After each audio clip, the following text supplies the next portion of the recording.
Love जिहाद के नाम पर गुवाहाटी में एक पुलिसकर्मी को गिरफ्तार किया गया है। गीतानगर थाने के जवान अब्दुल वाशीद को के खिलाफ लव जिहाद के आरोप लगे हैं।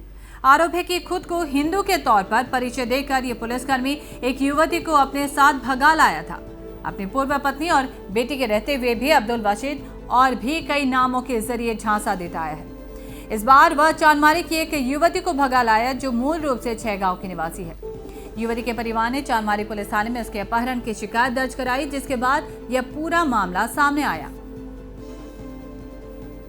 एक तारिखे এটা কমপ্লেইন আহিছিল চান্দমাৰী থানা মহিলা এগৰাকী আহি ইয়াত কমপ্লেইন দিছিলে যে তেওঁৰে নিজৰ সৰু ভণ্টিক কোনোবাই কিডনেপ কৰিছে বুলি। সো সেই সংক্ৰান্তে আমি প্ৰিলিমিনাৰী ইনকুৱাৰী এটা কৰিছিলোঁ। ইনকুৱাৰী কৰোঁতে গম পালোঁ যে গীতানগৰ থানাৰ অচি PSO আব্দুল বাছিদ যে ভাস্বতী কলিতা নামৰ মহিলা এগৰাকীক মানে পলুৱাই লৈ পেলাই বিয়া পাতিছে। তো এই সংক্ৰান্তে কেছ এটা ৰুজু কৰা হ'ল চান্দমাৰী থানা 200/25 কিডনেপিং কেছ আৰু বাইকামি কেছত আমি কেছটো ৰুজু কৰিলোঁ। যোৱা 4 জুলাইত নলবাৰীত ল'ৰা ছোৱালী গৈছিল, তাতে গৈ পেলাই নটাৰী এটা কৰিলে।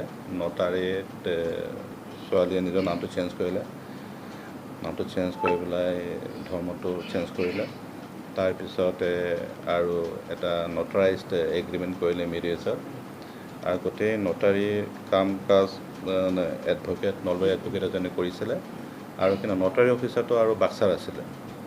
এই সংক্ৰান্তে আমি নটাৰী অফিচাৰ আৰু এডভকেটক আমি লৈ আনিছোঁ সোধপোছ কৰিবৰ কাৰণে। এতিয়া আমাৰ কাষ্টডিতে আছে আৰু একিউজক অলৰেডি আমি জেলত ফৰৱাৰ্ড কৰিছোঁ।